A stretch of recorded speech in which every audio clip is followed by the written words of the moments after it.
Don't move. Hands where I can see them. The words sliced through the night like a blade. Maya froze, still holding the small grocery bag against her chest, the rain dripping from her braids down onto her trembling fingers. "Officer, please. I just came from work," she whispered, voice quivering. But OfficerRiley's eyes weren't listening. They were burning. "Drop the bag. Now!" he shouted, gun drawn, eyes locked on her as if she were a villain in his mind. It was 10:47 p.m. in the parking lot of a quiet suburban store. The only sound was rain tapping the hood of the police car, and Maya's heartbeat pounding like thunder inside her ribs. Hello, everyone. Before we begin today's video, we want to thank you for your support, love, and kindness. We wouldn't have come this far without you. Subscribing is one of the best ways you can help us. It's quick, free, and allows us to continue to bring you great content. Your support means everything. Let's keep this channel growing collectively.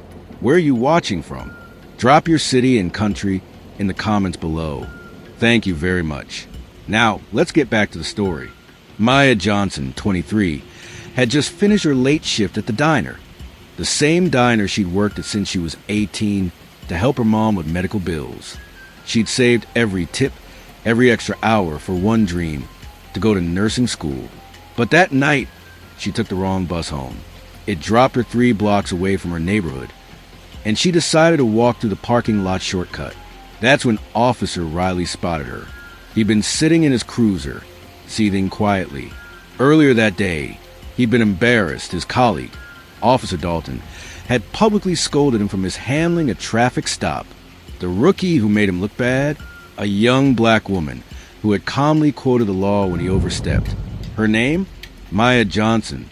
So when he saw her walking through the dimly lit lot, wearing her blue diner uniform and holding a grocery bag, his anger found a target. He stepped out of his cruiser, hand on his holster. "Where's the receipt for that bag?" he barked. "It's from the store over there," Maya said softly, pointing.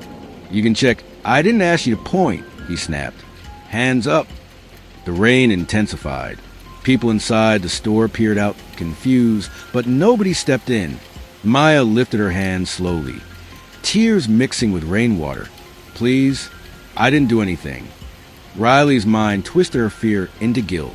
To him, it felt like control, like payback for the humiliation he'd felt earlier. He called for backup. Within minutes, red and blue lights flooded the lot. 2 other officers arrived, including Sergeant Dalton. "Riley, what's going on?" "Caught her stealing," Riley muttered, voice steady, though his evidence was nothing more than a loaf of bread and a carton of milk. Dalton frowned. "That's Maya Johnson. She works at the diner near here." "She was trespassing," Riley insisted, avoiding eye contact. "She was walking home," Dalton replied firmly, but Riley wouldn't back down. The more he felt his authority questioned, the harsher he became. He cuffed Maya right there, ignoring her cries, ignoring the small crowd that had begun to gather. "Please," Maya sobbed. "I didn't steal anything. Please just call my manager. He'll tell you." "Enough," Riley barked. "Every thief says that." Dalton's voice rose. "Riley, stop. She's not under arrest." "You think I don't know my job?" Riley shouted back. "I said she's coming with me."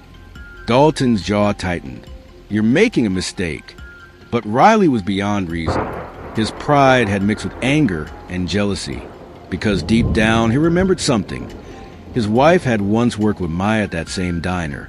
She used to talk about her, about how Maya was polite, hardworking, and probably destined for better things. That comment had stung Riley more than he admitted. So now, standing in the rain with Maya pleading in front of him, he felt powerful again, like the universe had given him someone to crush. They took her to the station. No lawyer, no phone call, just cold silence. Riley wrote his report, twisting words, suspicious behavior, possible theft, refused to comply. Maya sat in the corner, trembling. Hours passed.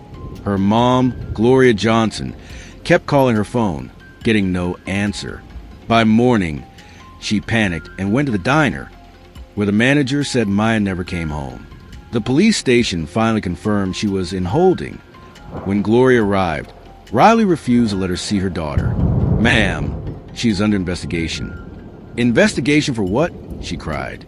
My daughter works 2 jobs. She doesn't even have time to do wrong. But the officer turned his back.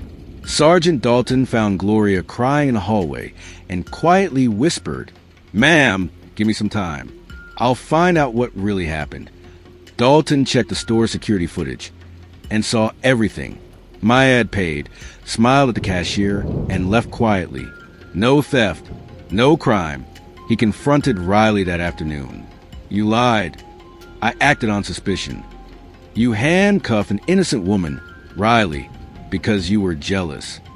Riley slammed his fist on the desk. "You think you're better than me, Dalton? You think she's better than me?" "No," Dalton said coldly, "but I know what you are now." Dalton quietly made a copy of the footage. By evening, the footage leaked anonymously to local media. The story spread like wildfire. Young woman falsely arrested outside grocery store. Officer abuses authority. Public demands suspension. Riley's badge became a symbol of shame, but the department hadn't yet suspended him officially. Internal review takes time. And during that time, he was still on duty, still in uniform, still burning inside. And one night, he showed up again, at Maya's diner. She froze when she saw him at the counter. "You again," she whispered, clutching a tray. "You think this is over?" he said quietly, voice low. "Dangerous. You ruined my life," Maya said. "No." Riley leaned closer, smirking. "You ruined mine." But what he didn't know was that someone was watching. Someone who had made a phone call that morning. And that call would change everything. That night at the diner, Maya stood still behind the counter, her hands trembling slightly as Officer Riley leaned closer, his smirk turning into quiet menace. "You're lucky I didn't book you for resisting," he said. "You're lucky someone recorded you," Maya replied, voice breaking but steady. "Otherwise, I'd still be behind bars."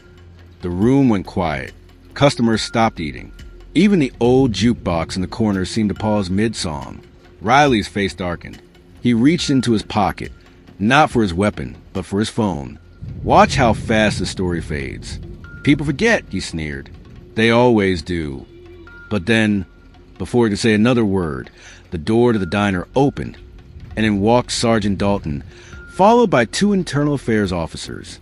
Riley froze. Dalton's expression was stone cold. "Officer Riley," he said, voice calm but sharp, "you're being placed on immediate suspension, pending a full investigation into misconduct and falsification of evidence." The entire diner turned silent. Riley blinked, disbelieving. On what grounds? Dalton turned his phone around and played the footage. It wasn't just the store's video. It was also the body cam recording, one Riley thought he had deleted. His own words echoed across the diner. "You think she's better than me? You think she can talk back and walk free?" And then his voice again, taunting. "You're not innocent. People like you never are." Maya covered her mouth. She hadn't known he'd said that after cuffing her. Gasps rippled through the diner. Customers whispered in shock. One woman muttered, "Oh my God!" Another whispered, "That's disgusting." Riley looked around, eyes wild. "You can't do this to me." "Actually," Dalton said quietly, "you did this to yourself." The internal affairs officer stepped forward. Badge and firearm, Officer Riley. Riley's hands trembled as he unpinned his badge, placing it on the table. For the first time in years, he felt naked, powerless, as everyone in the diner watched him stripped of the very thing he used to humiliate others. Maya stood still. She didn't smile. She didn't gloat. She just looked at him with quiet, exhausted eyes, the look of someone who had lost too much energy to even hate. The story broke again, this time nationwide. Officer suspended after racially targeting young waitress. Body cam exposes pattern of abuse. Old complaints from Riley's record resurfaced. Cases he thought were buried. He had spent years getting away with intimidation, but this time it was public. His face was everywhere. Social media burned with outrage. And in the middle of it all was Maya, silent, graceful, refusing interviews, refusing pity. Then came the twist no one saw coming. A powerful woman named Dr. Evelyn Monroe, a civil rights attorney, appeared at the diner one afternoon.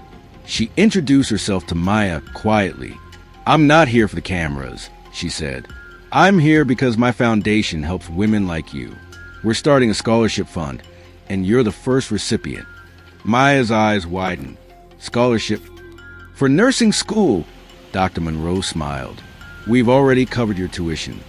For a moment, Maya couldn't breathe. Tears welled up in her eyes. The diner that once witnessed her humiliation now witnessed her redemption. Her co-workers hugged her, crying. Gloria, her mother, broke down completely. "God never sleeps," she whispered. "He never sleeps." 3 weeks later, the same police department held a press conference. The chief read aloud.